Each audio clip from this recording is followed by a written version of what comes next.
So I'm going to talk to you about Ancestor Healing. It's a very spiritual practice that we offer here. It's a really profound and deep process. I would say it's a transformational process, and it's a way to clear the karma we pass on to the next generation.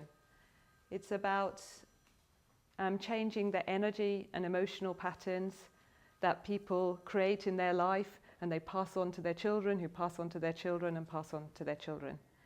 But to understand Ancestor Healing, then you really need to understand how energy works.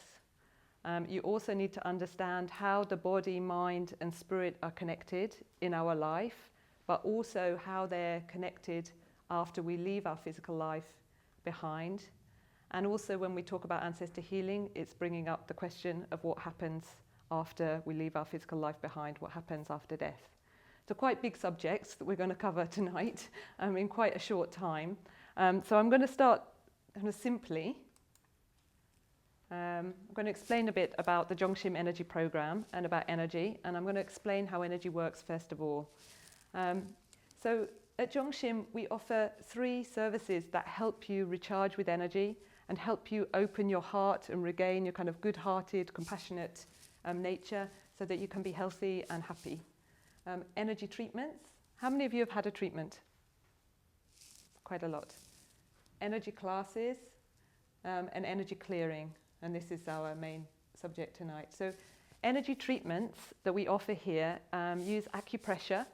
For those of you who haven't had one, we use acupressure to open the energy meridians in the body and release all the tension and stress and knots that build up. And we use a breathing technique, vibration. You're going to hear a lot about vibration this evening. We use sound or a breathing technique to transmit energy or chi into the body. So the energy treatments give you energy and help you to break down the energy blockages and tension and stress that builds up in the body. They're fantastic if you've got back, shoulder or neck pain, digestive issues, insomnia, anxiety, migraines, symptoms like that. And we can help you to a certain level release the blockages that have built up. Then we come to energy classes. The classes that we offer here are self-healing programs. They help you to harmonize your own mind and body. Because with the treatments, when we give energy to you, you don't really change yourself. So we can only get you to a certain level unless you're going to look at the mind more deeply. So the classes help you to harmonize the body, mind, and spirit and work on the emotional patterns. And they're a combination of chanting, vibration again, to receive the certain balanced state of energy, gentle movements to open up all the energy meridians, and meditation. And our meditation practice is focused on 2 parts. One is gratitude and one is reflection. I'm going to explain a bit more about that during the evening. And the third one, of course, is the energy clearing. Energy clearing is changing the patterns from the past, changing the history of our ancestors and all the people that have created our life and the energy and emotional patterns that pass down through each generation. And there are layers and layers and layers and layers that we have to work on and release. And just to mention, another part of the energy clearing is changing the energy or vibration where you live or where you work.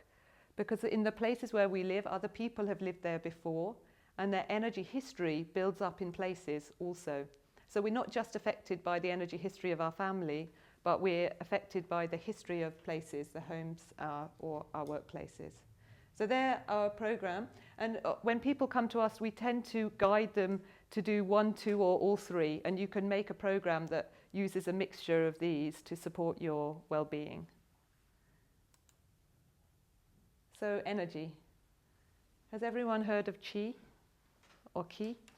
So qi is the Chinese word for energy, and ki is the Korean or Japanese pronunciation, and this is a Korean practice. So literally it translates as energy, and this is the character that means energy. But what is energy? Energy is light and vibration, and this is very important to remember all through the talk. There are many, many different types of energy. There's many different types of energy as there are different types of food. Basically, energy is vibration. In the East, the highest form of energy is Ki or Chi. It's the life force in the universe and the life force within ourselves. The Chi that we have in our body is what keeps us alive. It's what supports our lungs to breathe in and out, supports all the circulation and movement and harmony in the body. And in the universe, it's the same.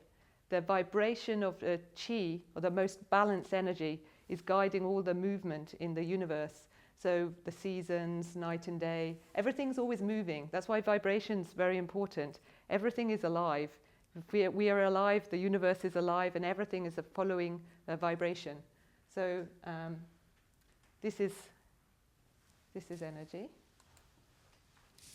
So to explain a little more, this is representing the invisible world and the physical material world. So the circle represents energy, or represents Ki. If you are religious, then this represents truth or light or God. This is the most harmonious shape and is representing the static and complete state of energy in the invisible world. So if any of you are a Buddhist, or the Buddhists often talk about nothingness or emptiness. So this is the state of stillness, nothingness, emptiness, but it's actually the state that contains everything. When there's a nothing, you can contain everything. This is quite a deep philosophy, but this is the state of Ki or Chi. And if this is the invisible spiritual world, this is the physical material. So our physical material world is split into two types of energy, yin and yang. Everybody, I think, has heard of yin and yang, yes? So yin and yang are the opposite energies. And those two energies are always trying to create harmony. So you recognize the Tai Chi symbol, and I've put the spirit, mind, and body here. The spirit and body are an example of yin and yang, trying to make harmony to create the state of oneness or completion, which is the state of the spiritual or invisible world. But everything in the physical world exists as, well, you can see the beautiful picture behind me, the sun and the moon, the mountains and water, night and day, hot and cold. Everything has its opposite, and everything's trying to create balance and harmony. And even in the physical body, your heart and kidneys, for example, are opposites. They support the fire and water energy. And then you have all the muscles have an opposite. One muscle pulls one way, one muscle pulls another way. All the physical world is built on the law of nature, which is yin and yang. So life is made up of our spirit, mind, and body. And our spirit is the invisible part of ourselves, the less understood part of ourselves. And the spirit comes from the invisible world, from light or truth. And our physical body is given to us by our parents. So we inherit their DNA, and we have all their genetic pattern. And the mind, if you look here, when we talk about vibration, the mind, if you keep it going, is actually a wave. It's the link between your spirit and body, and it has a very, very, very important role during our life, and it has an even more important role after we leave our physical life behind, which I'm going to come to. So the mind is the link between our spirit or body, and the mind is the part that belongs to us. And it's very important. I think everybody understands the impact the mind has on our physical health. So we all know if you have a positive mind and you're open-hearted and considerate and compassionate, then that has a positive influence on your well-being. And when you're stressed, then you create tension in the body. And when you're repeatedly stressed, then we can build up layers of deep tension, or repeatedly emotional in a negative way. We build up, a lot of blockages and tension in the body that can affect our health. And there's been a lot of research to show that people with chronic illnesses, or even terminal illnesses, long-term illnesses, how powerful the mind is to change the direction of someone's illness or health. So we do know that. Less understood is the impact the mind has on our spirit. During our life, the mind has the power to make our body healthy or unhealthy. It also has the power to brighten or darken our spirit. And when we are talking about the energetic, eternal state of our ancestors and our family and what happens to energy after death, this is very, very important. Okay, the three main energy centers. So everything's about three. Everything is connected to either our spirit, mind, or body. So in the physical body, the third eye, or the crown chakra, if you drill a hole, that's the spiritual energy center. That energy center, if it's open properly, connects you to the source of life, to the original key, to the universe, original wisdom, truth, etc. This energy center has to be open. It connects us to everybody around us and our environment. The central energy center, which is in the center of the chest, is the energy center connected to our heart and our emotions and our mind. And then the physical energy center is just beneath the navel, and this is a very important energy center for our physical well-being. In Korean, it's called the danjan. If you've ever done martial arts, you might have heard the word dantian, which is the Chinese word. But this energy center is where all the physical chi, original chi, our life force, is stored. And for those of you who've had an energy treatment, you notice we always start the treatment here. We check how much energy do you have, how much energy were you born with, how much energy have you used up so far. And this is all the chi from here pumps energy in the same way as your heart pumps blood. It pumps energy around all the many energy meridians in the body to support all our organs and cells and muscles and joints. They're the three important energy centers, but we have many energy channels and we have many energy pores on the surface of our skin. So these 2 hours I'm trying to explain here the law of nature and how energy should flow. Firstly, this is the law of nature. This is modern life, quite opposite. The law of nature, what this means is our spirit, our spiritual energy center, we have to be spiritually awake. We have to be connected. Our spirit should be open to receive the original light in the universe and wisdom, and our spiritual senses need to be switched on. When this energy center is open, we receive the light and wisdom, and we are full of brightness and positivity. And then energy flows from our spirit down to the energy center of the mind. When your spirit is awake, it's very, very easy to open your heart. It makes the mind positive. And when your spirit, the light from the spirit comes down to the mind, you think about others, you are giving, you are forgiving, you are compassionate, you are open-hearted, and you can embrace others and you can accept others. And then from there we are connected to ourselves, connected to one another, and we feel happy. The spirit supports the mind to be happy. And then with happiness, energy can flow down to the physical body, and then there's a natural circulation, positive circulation and flow of energy in the body. Those of you who've done much Eastern kind of therapy like acupuncture, it's the two things for good health. In Eastern medicine, we don't really look at different diseases or problems. We look at whether you have enough energy and whether energy circulates properly in the body. So when your spirit is awake, when your mind is happy, then energy flows smoothly in the body. You feel peaceful and you feel energized and you feel healthy. And that's the law of nature. And we are meant to be connected to our environment. We are meant to be connected to all people and all things in a very comfortable, peaceful way. So this is modern life. And we are so far, and we are so disconnected. We are so far from the law of nature that we don't realize how far we are. What this means is the mind is almost these days 100% influenced by the physical world and the material world. And we've developed our physical senses so much, and we haven't developed our spiritual senses at all. So what's happening on a physical level is affecting us emotionally all the time. What that means is if you see something you make an instant judgment.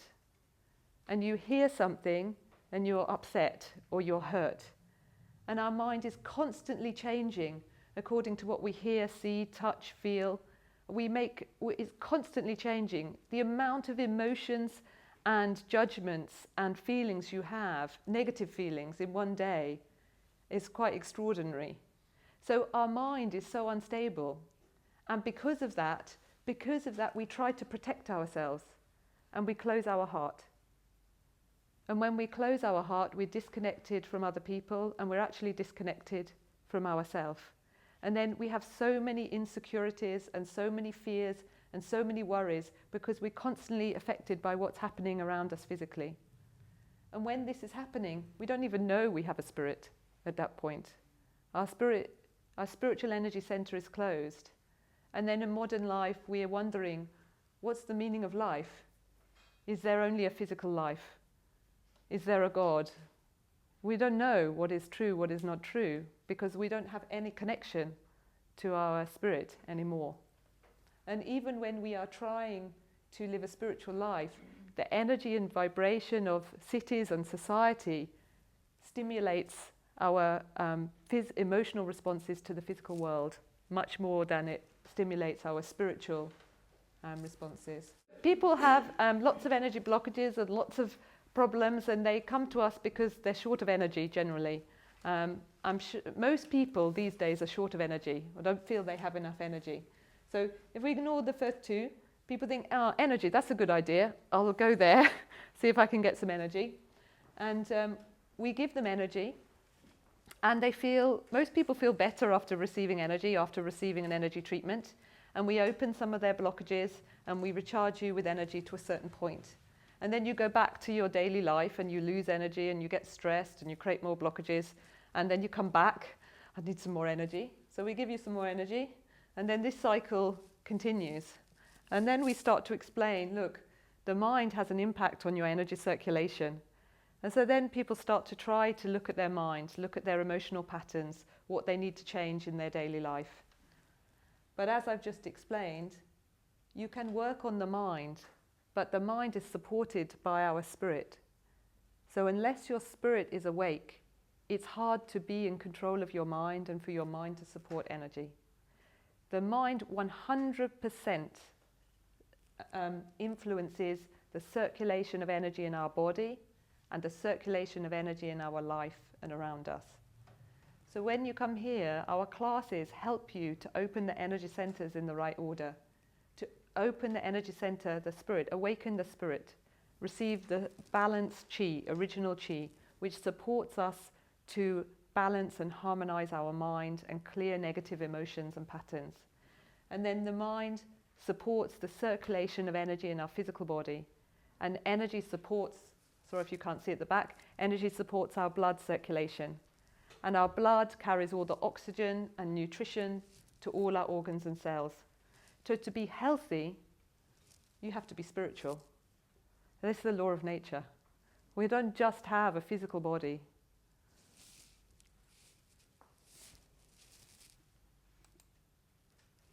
Energy blockages. We do all have energy blockages. There is nobody that doesn't have energy blockages. Because life is so busy and life is so complicated and we have so many things going on and so many thoughts and so we're dealing with so many things. So there are 3 types of energy blockages that we create in our body. 3 again, body, mind and spirit. Physical energy blockages, emotional energy blockages, and the blockages we inherit from our family and ancestors. Physical lifestyle, we have many environmental problems. A lot of our world is polluted now. Our food is polluted, there are a lot of chemicals, our water is polluted, our air is polluted. Our body is actually very, very strong. We actually digest and cope with an awful amount of things thrown at it. But physically, it's hard not to be affected by what's going on in our environment. At the same time, we do make decisions about our own lifestyle, and there's things that you can change. If you smoke, then of course that's going to affect you. If you don't eat well, if you don't sleep well, if you don't exercise, we all know the physical things we need to improve and what we can improve. So physical lifestyle, I'm going to leave it to you today. We know the things we need to work on. And I'm going to talk more about the emotional patterns and also the inherited patterns. Inherited patterns are the emotions of our ancestors and our family. The vibrations and emotions and memories and things that have happened in their lives. So emotionally, we know when we're positive and when we are happy and when we are thinking of others and when we give, then we feel good. We feel good about ourselves and we attract better people into our life and we attract better circumstances. At the same time, when we are negative and we are critical and we're judgmental and we're hateful and we're angry, then we create a kind of so much tension and unhappiness. And then when you create that vibration, nobody really wants to be around you, or you attract people who also want to be negative. And we create our own life from our state of mind. And the same for our family history. And actually, when you think about emotions, if you remember something from 20 years ago, a big event or something that happened, you have the same response.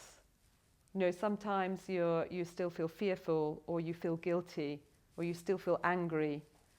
And when I mentioned before in our classes, we do reflection meditation, it's good to think back to all the things that you're still holding.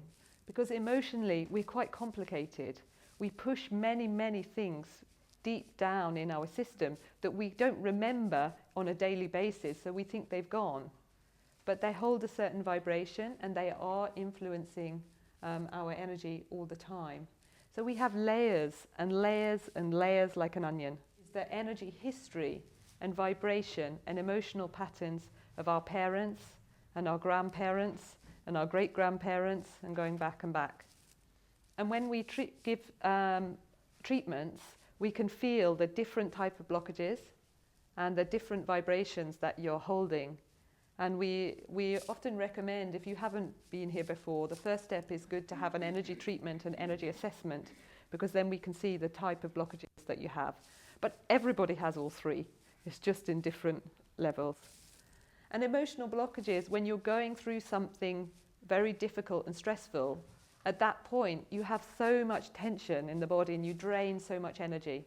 But when that time passes, of course your body starts to recover and regain its strength again. But a lot of things, they just layer up, and then the patterns that we create, without knowing, we keep attracting those situations into our life again, 10 years later. And we wonder, why is that happening again?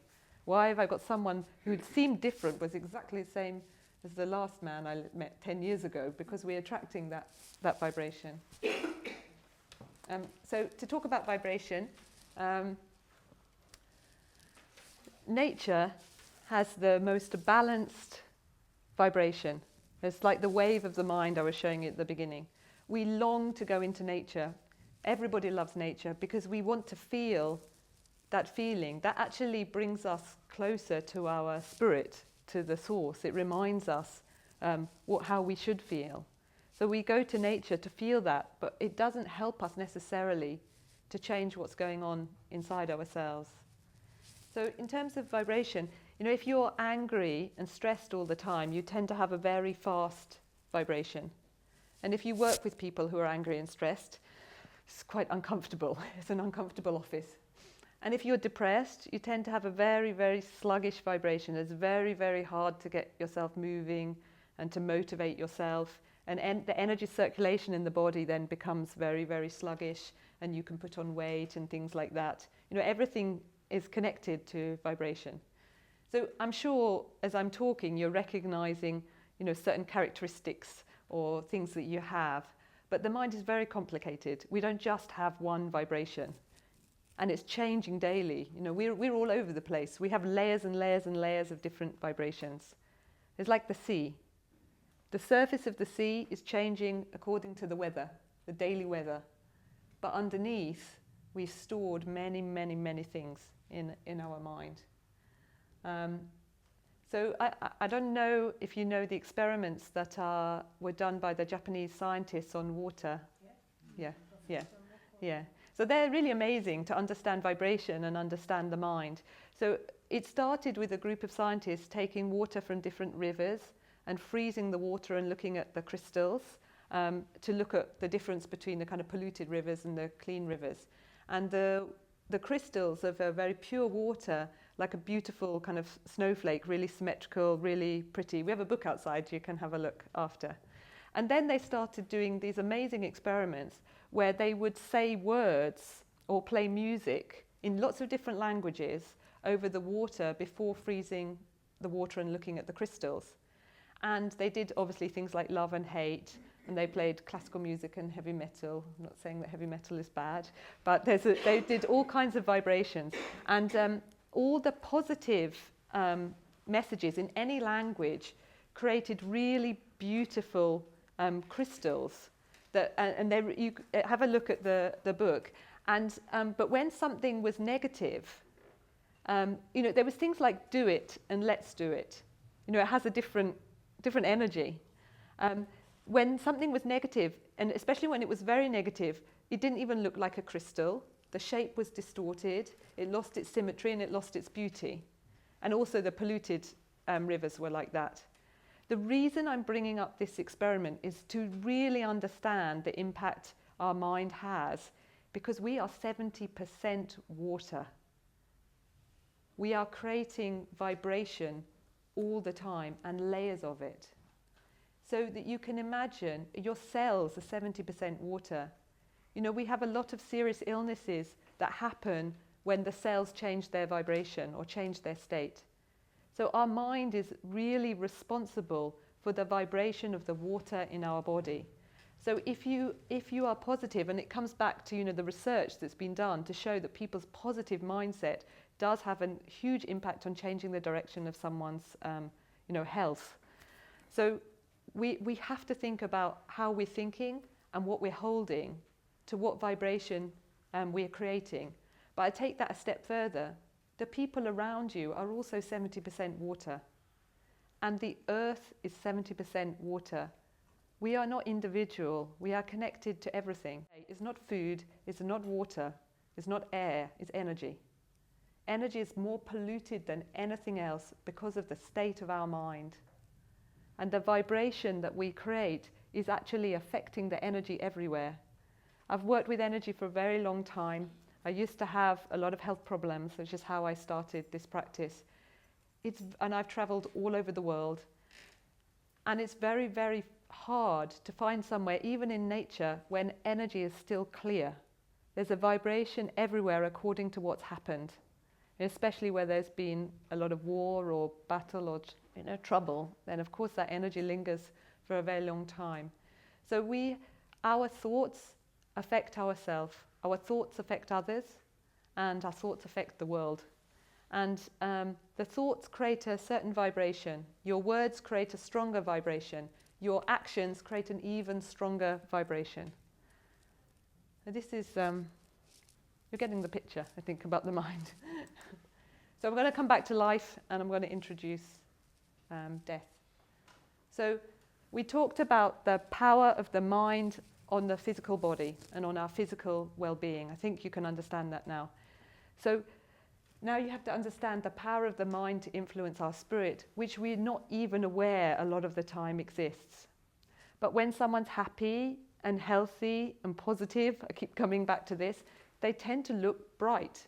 We make a lot of judgments on people just by looking at them. And without just seeing the physical side, we do judge on energy. So when someone is good-hearted and kind, you tend to know by looking at them. Because when your energy is coming out, when you care about others and you're giving, then your spirit shines and your eyes are bright and you're clear. So during our physical life, we are changing the brightness of our spirit according to what we do for others. And then at the same time, when we are selfish, when we hate other people, when we're angry, when we're worried, when we're fearful, when we're cynical, when we're judgmental, then we actually cloud our spirit. We make our spirit darker. And when you're around someone who's got a negative feeling, you feel there's something not clear about them. We don't know what we're doing to our spirit, but we're going to take our spirit with us after we leave our physical body behind. So, what is death? Death is just a separation of the body and spirit. Everything is energy, everything is eternal. And, in terms of what Einstein said, energy just changes its form. It doesn't disappear, nothing disappears.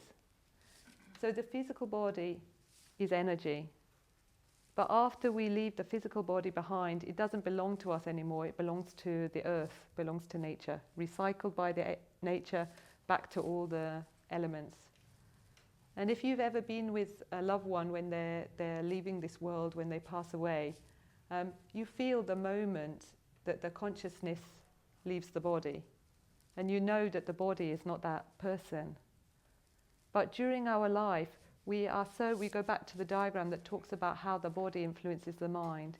We are so attached to who we think we are physically that actually when you leave the body, you don't know how to deal with your mind and spirit. So the body goes back to the earth. The spirit is meant to be with the universe, with this vibration. If you're religious, goes back to God. But after death, you are exactly the same as you were during your life. We always want to think, or there's nobody that doesn't want to think that after death there's peace, that our family is in a better place and more peaceful, more happy. But there's no difference between life and death. You just take the physical body off, but your spirit and mind, you've already created their vibration during your lifetime. So nothing disappears. And the mind is connected to the spirit after death, and it changes the vibration of the spirit after death. So normally, we can't go anywhere when we leave the physical body behind, because the vibration we have matches the world and the life that we left behind. And that's what we're attached to and what we're connected to. I'm going to make you think a little bit. If you were going to die tomorrow, what have you done that you would be happy to leave your next generation? What vibration do you think is positive within yourself? Have you done a lot for others? Do you have a lot of kindness? Do you have a lot of compassion? You will all have something. Yeah, just to think about it for a moment.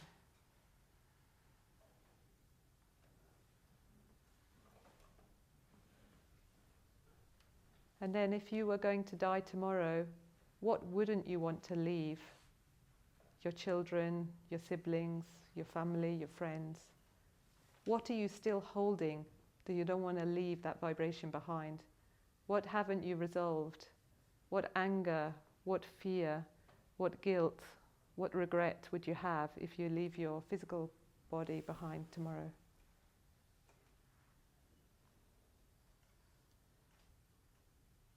The good news is you're probably not going to die tomorrow.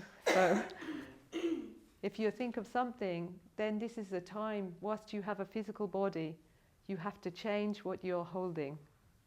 We shouldn't take anything with us.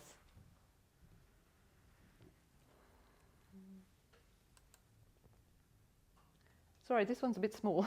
The first word is karma. The second word, I don't think anyone will have heard of, is gongdak. This is basically bad karma, good karma. In our philosophy, we believe you take two things with you after your physical death. You don't take anything material. You take what you've done for others. Because what you do for others creates the vibration that brightens the spirit. And everything you do, you don't have to do something huge for humanity. You have to do small things daily for the people around you and the world around you. And those small things that you give pile up and pile up and pile up, and your spirit is reaching the universe, reaching heaven. So that when you die, your spirit is as light as a feather, into being part of that light, part of that vibration. Second thing you take is your wisdom, spiritual wisdom. How awake is your spirit? From my understanding, and I've worked with energy for a long time, and I might be wrong, but you don't know anything about what the meaning of life is after death that you didn't learn during your life. We think we'll figure it out when we leave our physical body behind. But when you leave your physical body, nothing changes. You are the same person, with the same shape and the same opinions. You know, in a spiritual development with our physical life, we are meant to make our mind as big as the universe as a physical life goes on. We are microcosmos. If your mind can only contain your physical body and yourself, then that's how small you are after death. We are meant to contain the whole world. We match the cosmos exactly, like I talked about water.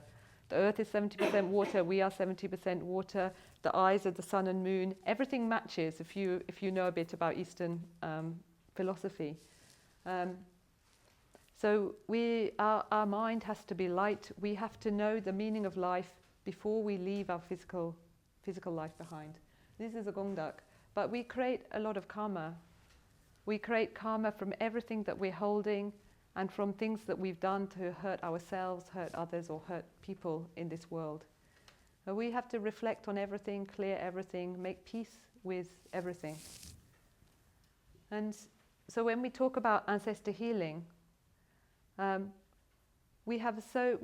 asked you to think about what you'd like to leave behind. If you think about all your family members and your friends, if they were all your ancestors, how would you feel about them being around you energetically? I'm sure you loved them. But you know, everybody's holding something. Most of your ancestors you don't know. You know, I'm sure that many of you came to this talk tonight thinking about how to heal the emotions created from your relationships with your parents and your family. Because of course our upbringing and our relationships create so much pain and problems if they haven't been healthy. And the childhood that we've had can either help us to flourish, or it can create so many insecurities and instabilities because of the foundation that we've built our life on. But the ancestor healing I'm talking about is going back through the generations that you don't even know. You don't know the emotions they had. I mean, in the last 100 years, we've had 2 world wars, and a lot of our ancestors were involved in that, and a lot of our ancestors died. We know it certainly in Western culture, 50, 60, 70 years ago, people didn't express themselves in the same way as they do today. They often had to hide all the feelings they had. So often our grandparents and great-grandparents and their great aunts and uncles, they pass away with all the hidden trauma that they couldn't deal with during their life. Ancestor healing is a practice to change the energy and emotional patterns of those who've passed away, whose spirit is not bright enough. It's also a practice to respect and love your family. It's not all about heaviness. Some people die in a very bright and peaceful state. But the type of life, type of death are both important. But ancestor healing is to change the energy of those who are still struggling. Something like addictions runs through, it often runs through many generations and keeps passing down through the generations. It's something that's come up that I've noticed speaking to people about their ancestors over and over again. It's very, very common. And I just want to give you an example about energy. You know, energy never dies. We have a physical body and we live in a physical material, but we live in a really spiritual universe.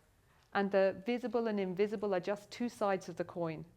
And whether you can see it, whether you believe it, there is energy everywhere. And energy is very, very polluted. Energy in houses holds the history and energy of our ancestors. So, it's easy to understand about houses. You go to an old house, whether you know anything about energy or not, you feel the atmosphere, you feel the feeling in the walls and the furniture. You know a lot of things have happened there and are still there. That feeling's still there. People were exactly the same. The energy of our ancestors is still with us.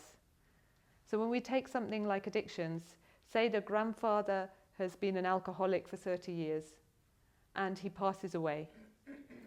And then he's passed away, and maybe that was quite heavy for the family, so it's a bit lighter emotionally and practically for the next generation.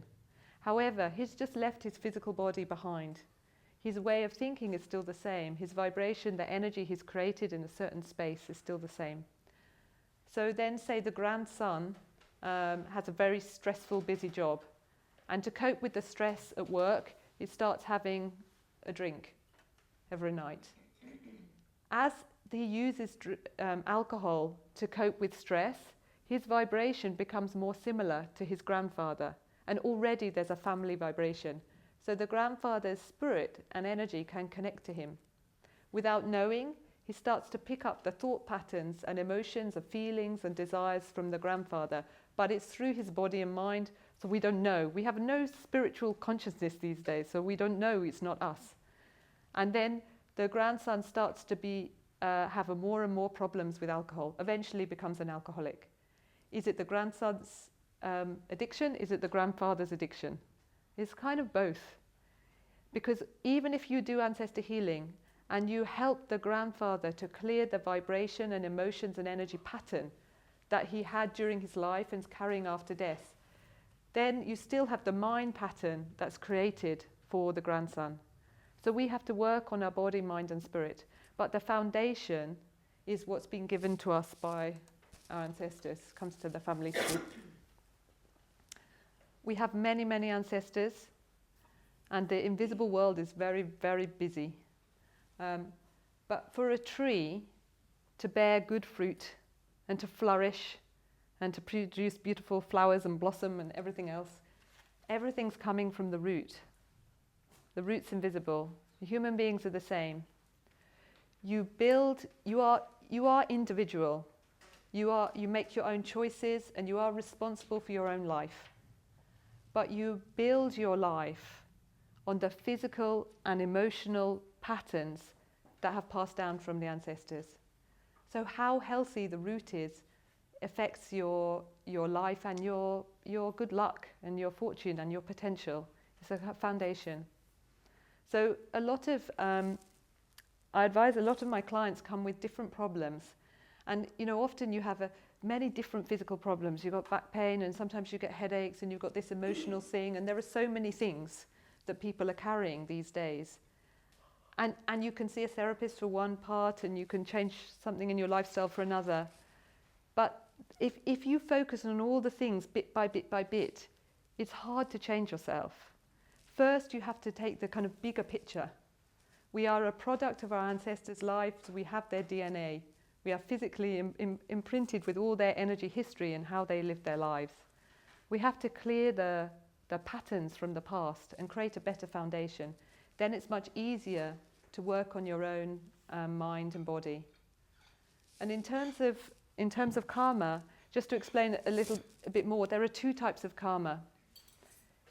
You are physically created by your parents, and we have their eye color and their face shape, and we're born with strengths and weaknesses and talents, and on a physical level it's quite hard to change what you're born with. So you may be born with a certain talent that you are a natural long distance runner, for example, but really you'd like to play football. So you can learn to play football and you can practice and practice and practice, but naturally, from what you've been given by your parents, you're a better runner, for example. So this is not, very serious things, but physically we are born with certain things, and sometimes we have certain, genetic physical weaknesses and things. It's very, very hard to change the things that are physical. But what ancestor healing is when someone dies, they still live on. And we are still connected. And ancestor healing is changing the energy of those who've passed away, who are still around us, is outside time and space, but energy is everywhere, like old buildings, like I said.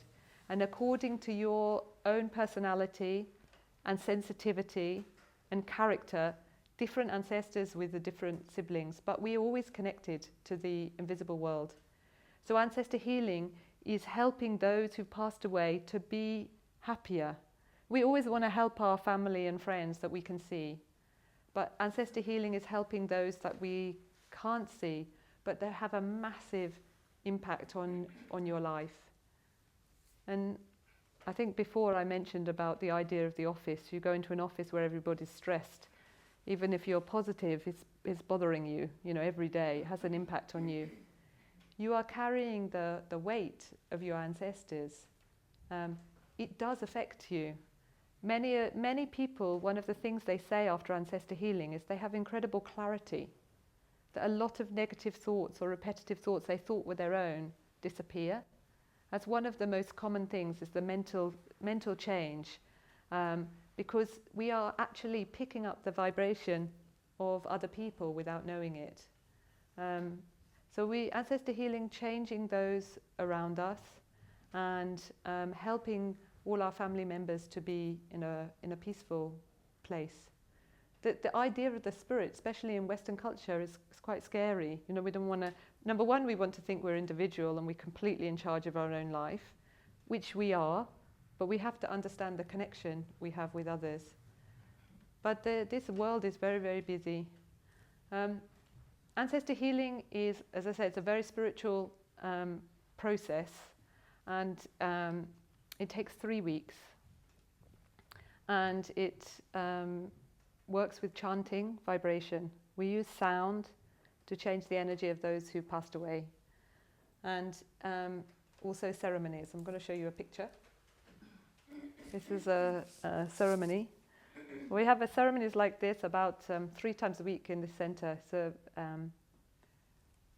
ceremony is a scary word in the Western world, but ceremony is the foundation of almost every single culture. Life started with ceremonies because we are a visible and invisible world living together. And ancient people used to respect the source of life, respect nature, respect the earth, respect their family with a ceremony. A ceremony is a preparation of food and flowers and fruit, offerings of the heart. If this is a South Korean practice, if you go to South Korea on Chinese New Year, all the children go home to their family, their main hometown, and the family set up a little table with fruit and rice cakes, and everyone makes a bow and remembers their ancestors. But many cultures start with ceremonies. Originally, it was all the farmers who had ceremonies because they were working with nature.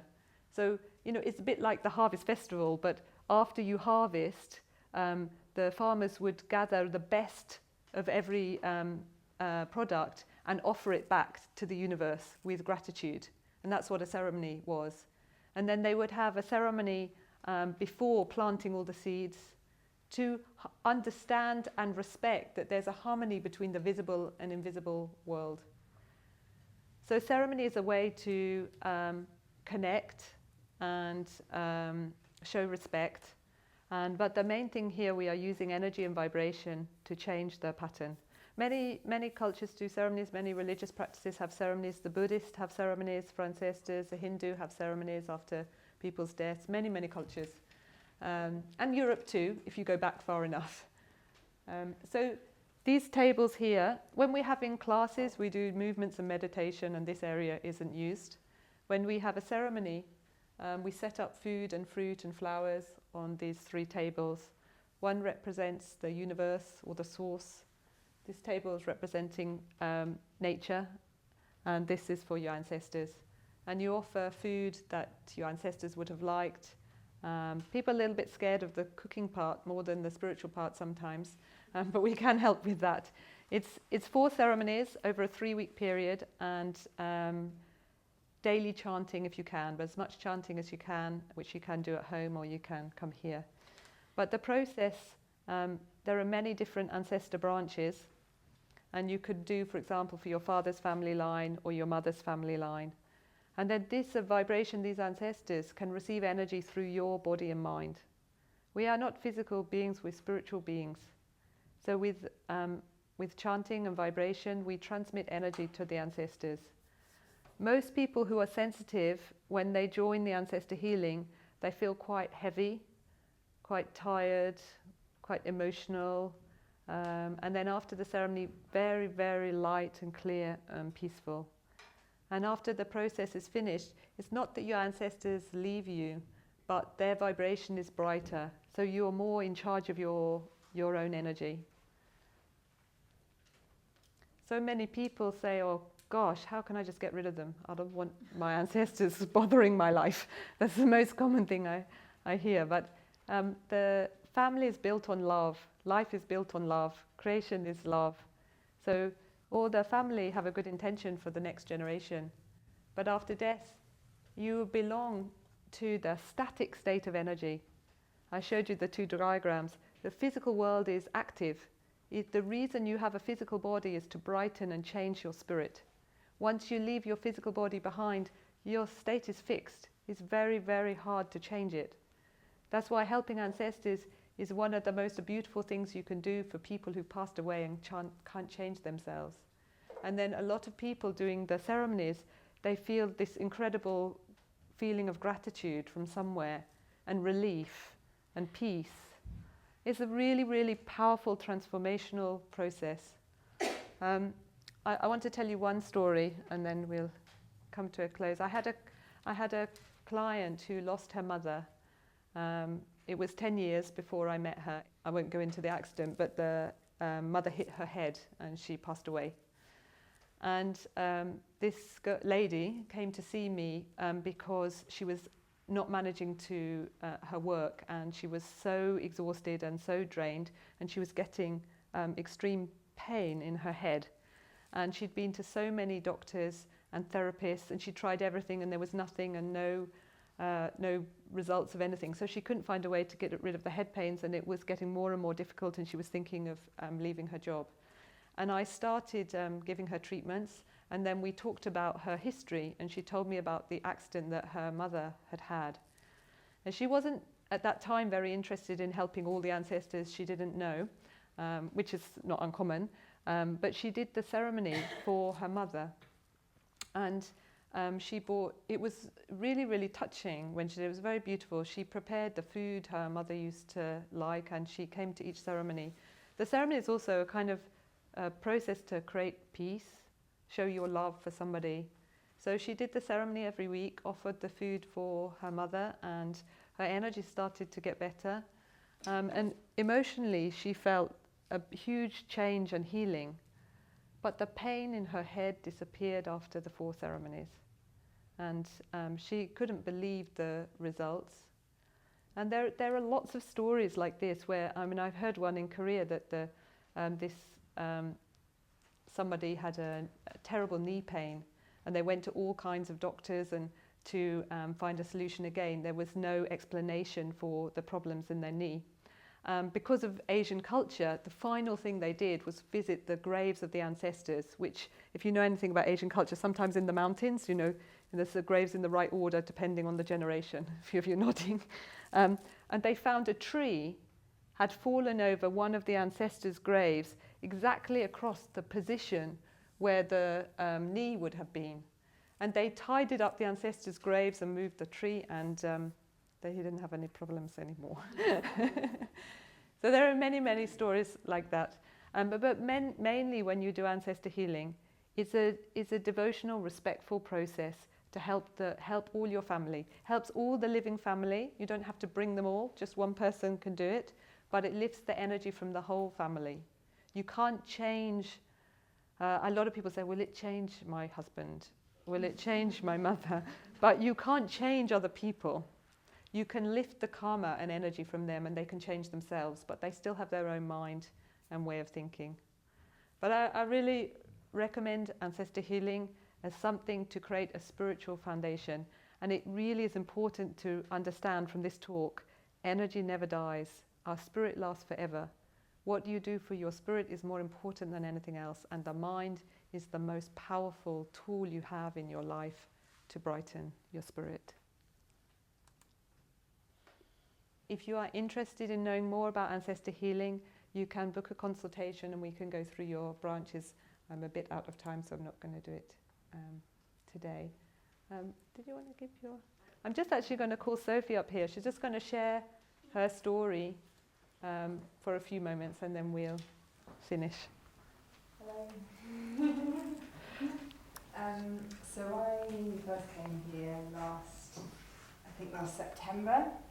I was recovering from I had a serious blood disease, a bit like leukemia, but luckily it wasn't a cancer, but it was a very rare blood disease. My body just stopped producing blood from one day to the next, and the doctors didn't know why. And I was treated in UCLH, so I was treated conventionally. Oh my God, sorry. It's hard talking to all of you.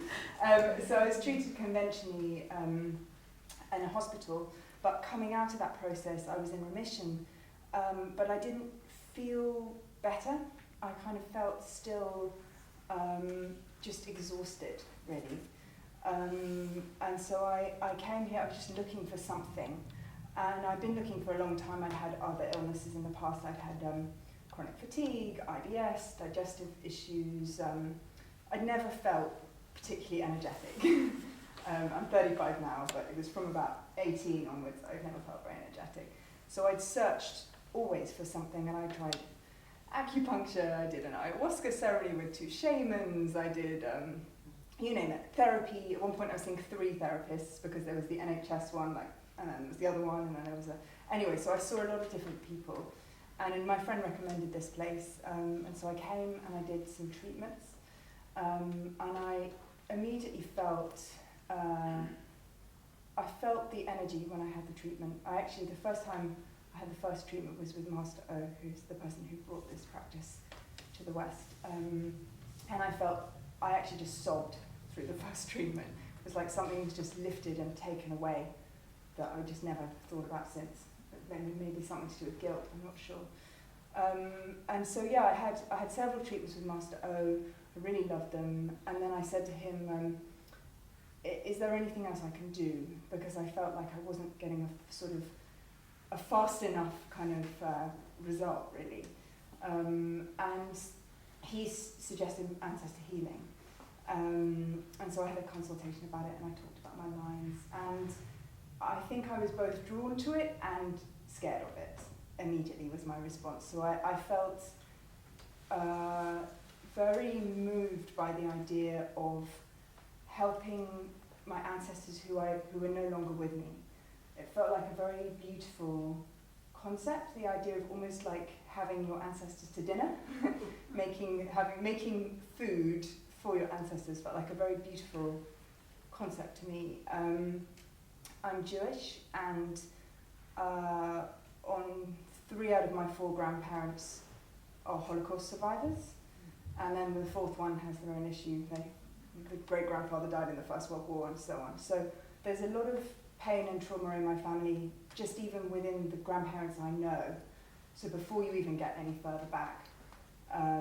So it wasn't a big leap for me to think that the trauma that they suffered, quite a few of them died in concentration camps and died very young, suicides, there was all kinds of stuff. And so it kind of didn't feel like a huge leap to think that their pain was having an impact on me. And also I'd read about things like epigenetics, where they test mice. I don't know if any of you have seen, I think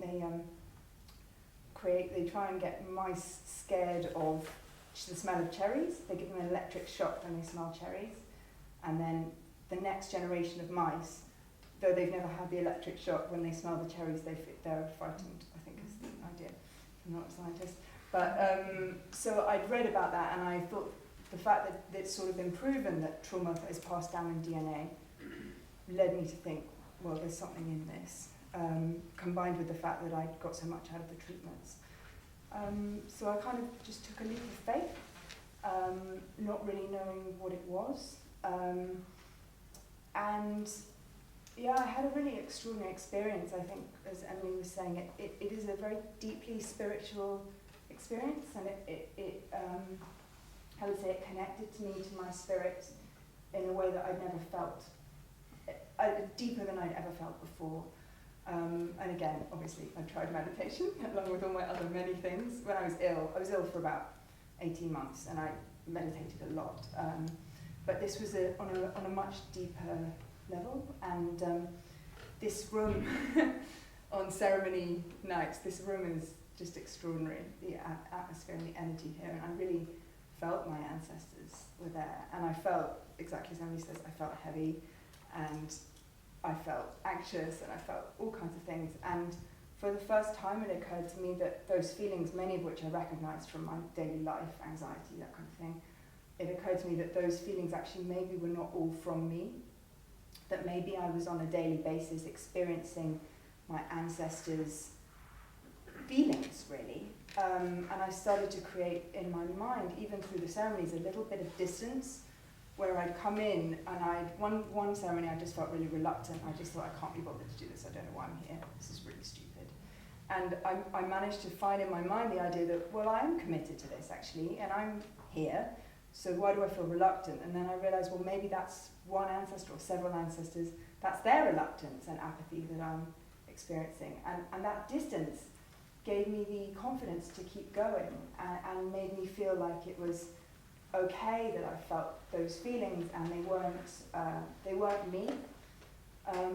So I would say by the final ceremony, each week it was like, I'd be heavy, heavy, heavy, heavy, and then after the ceremony I'd feel really light. And then the next week I get heavy, heavy, heavy, and then I get light again. And by the final ceremony, I felt an actual physical weight lift from my stomach during the ceremony. And I felt kind of euphoric, really.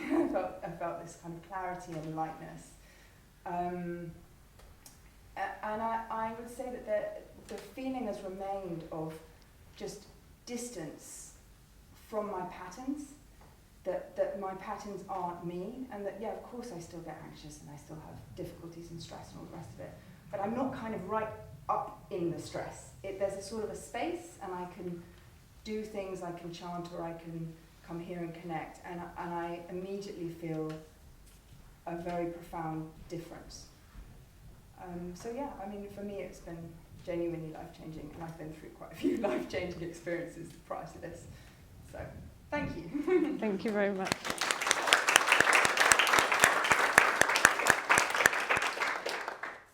Okay, I think I'm going to bring the talk to a close, and hopefully you can stay around a bit and have a drink and something to eat and find out a bit more. Those of you who haven't been in here before, and we would like to invite you to come back to have an energy assessment and a consultation about your ancestral patterns. Now, I understand for many of you the subject matter tonight might be so huge. You know, I've covered so many areas, and it's quite a lot to take in. And when you leave this place, it's interesting when you're here. You think, well, you know, you go back to Oxford Circus, it's going to feel very, very strange, and it's a lot to think about. But what I would say is that people who come to us, and as I said, I've been doing this quite a long time, are people from all walks of life, all ages, all cultures, all backgrounds, and they're not necessarily people on a spiritual path or who feel energy. Feeling energy, I want to just touch on this one. A lot of people very, very interested in feeling energy, but energy is just love and peace. If you feel comfortable somewhere, if you feel happy somewhere, that's energy. Feeling energy sensationally and physically is not that important. People have a different constitution. So the main thing is that you do something for your own heart and mind. I hope you can think really deeply about the concepts I've brought up tonight. I don't expect people to jump straight into ancestor healing. Of course, you can start ancestor healing whenever you like if you're ready. And if you don't feel quite ready for that, you can come and try a class, try the meditation, or you can come and have an energy treatment and assessment.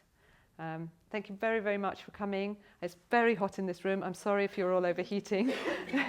And yeah, please come and have a drink. And there are lots of members and practitioners around, so talk to us and take some flyers and some information. And yeah, come back again. Thank you.